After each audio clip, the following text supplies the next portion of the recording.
దొండకాయలతో ఎప్పుడు ఫ్రై చేసుకోవడమే కాదండి, ఒకసారి ఇలా అయితే ట్రై చేయండి.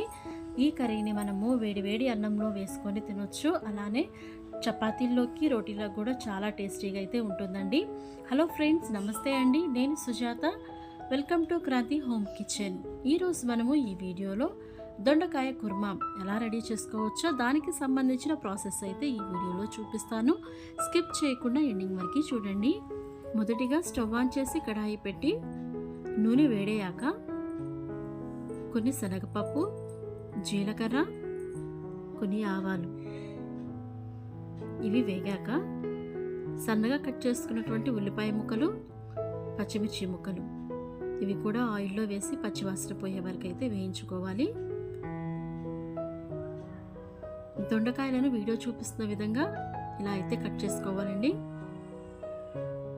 కట్ చేసిన ఈ దొండకాయ ముక్కలు ఆయిల్లో వేసి ఒకసారి అయితే గరిటెతో తిప్పుకోవాలి.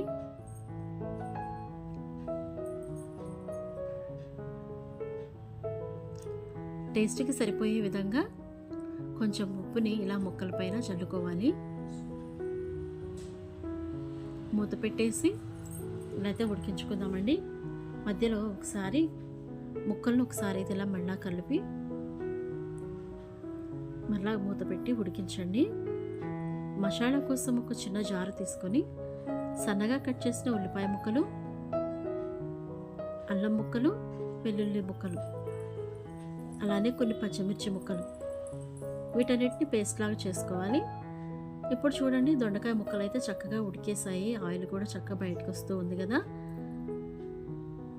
ఇప్పుడు మనం రెడీ చేసుకున్నటువంటి పేస్ట్ని ఈ ముక్కలలో వేసి ఒకసారి చక్కగా అంతా కలిసేలాగా గరిటెతో అయితే తిప్పుకోవాలి. ఈ మసాలా యొక్క పచ్చివాసన పోయే వరకు ఒకసారి మూత పెట్టి అయితే ఉడికించుకుందామండి. ఇప్పుడు దీనిలోనికి కొంచెం పసుపు, కొంచెం కారం, ఆల్రెడీ మనం పచ్చిమిర్చి యాడ్ చేసాం కాబట్టి ఇక్కడ కొంచెం కారం వేస్తే అయితే సరిపోతుంది. ఇవన్నీ ముక్కలకు పట్టేలాగా ఒకసారి అయితే తిప్పుకుందాము. కర్రీ అయితే చాలా బాగుంటుందండి, ఖచ్చితంగా ట్రై చేయండి. ఇప్పుడు ఒక గ్లాసు వాటర్ పోసి ఇలా అయితే ముక్కలన్నింటినీ చక్కగా కలుపుకోవాలి. మూత పెట్టేసి ఉడికించుకుంటే చూడండి, దగ్గరగా అయితే మొత్తం ఉడికినది. ఇక్కడితో అయిపోలేదండి. ఇప్పుడు మనము దీనిలోనికి కొంచెము 2 లేదా 3 స్పూన్ల పెరుగును యాడ్ చేసి ఒకసారి గరిటెతో తిప్పుకోవాలి. ఈ టైంలో ఫ్లేమ్ అనేది లో ఉండాలండి. ఈ పెరుగులో ముక్కలు ఉడికేలాగా కాసేపు ఒక 10 నిమిషాలు అలా పొయ్యి మీద ఉంచేసి చూసినట్టయితే చూడండి, కర్రీ అయితే ఎంత బాగుందో. వేడివేడిగా దొండకాయ కుర్మా అయితే రెడీ అయిపోతుందండి. ఖచ్చితంగా ట్రై చేయండి. Thank you.